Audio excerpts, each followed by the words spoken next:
Well, ABC lovies will be shocked when they hear that new chair Kim Williams has described its executives as guilty of pompous twaddle, said that the broadcaster is too self-congratulatory and that it doesn't break news.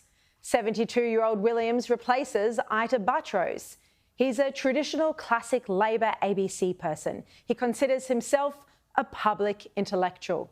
Albanese described him as a Renaissance man when he glowingly announced the appointment. Kim is such a perfect fit for the role, it's almost as if he were made for it. He is as much at home running media companies as he is running arts organisations, and indeed former AFL Commissioner, so engaged in sport as well. There aren't too many Australians I can think of who have both studied composition in Italy and been an AFL Commissioner. Kim is someone who gets the ABC, and he's someone who understands instinctively what a national broadcaster can and should be. But I wonder if Albanese has actually read Kim Williams' own book, Rules of Engagement. It was published in 2014, because it has some fascinating insights about how the new chair views the ABC. Kim Williams writes that the ABC is capable of as much vainglorious behaviour as our commercial media, and is often consumed in a fountain of self-congratulatory rhetoric about itself and its centrality to independent views and reportage on Australia. He writes, "I beg to differ. I do so because we all deserve better, and we need to rid ourselves of this habit of always saying how very good we are when it often camouflages the reality of performance and limits the opportunity to improve."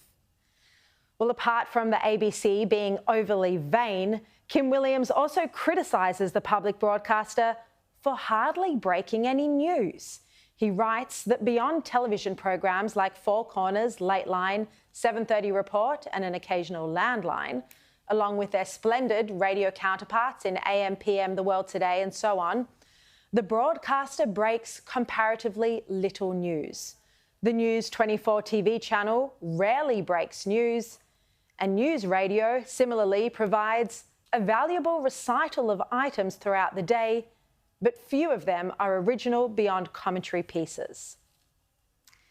And then when it comes to the ABC's Indigenous coverage, he's also scathing, saying ABC TV has a patchy record on Indigenous matters. Overall, Kim Williams says that the ABC pales in comparison when you compare it to the SBS or NITV on Indigenous coverage. He's also highly critical of ABC executives. He writes that Australia can live without the self-important defences offered from time to time by senior ABC executives, that it is a broadcaster of unique quality, meeting areas of market weakness and underperformance by others. He writes that kind of rhetoric is pompous twaddle and ill behoves important national institutions. Pompous twaddle that ill behoves important national institutions. If the ABC employees think that Williams will be full of praise for their journalism when he starts as chair, they don't know what's about to hit them.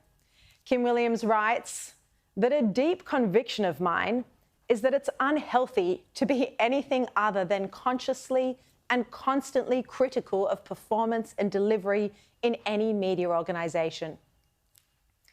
And he says in his book that the SBS has no tickets on itself. He says it's achieved fine changes, but then he compares the SBS to the ABC, which he describes as more complex, self-protective, and a difficult creature.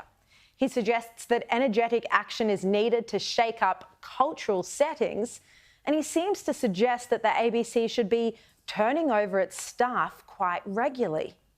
Kim Williams says the ABC's behaviour in securing a contract for international broadcasting, supported by the Department of Foreign Affairs and Trade in the Rudd-Gillard years, and I quote, compromised its standing as a public institution.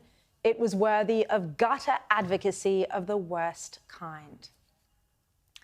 Well, as you know, in the past week, ABC staff have been in uproar over the decision by management to excuse a presenter, Antoinette Lattouf, from 2 of her 5 days as a casual fill-in radio host, even though she was paid for all of the days.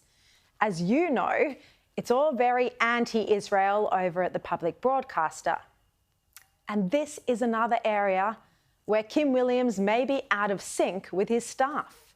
In a 2014 interview that I did with Kim Williams for the Australian newspaper, he said, and I quote, "There has been a long vein in the Australian media of anti-Semitic coverage, and it is an enormously troubling thing."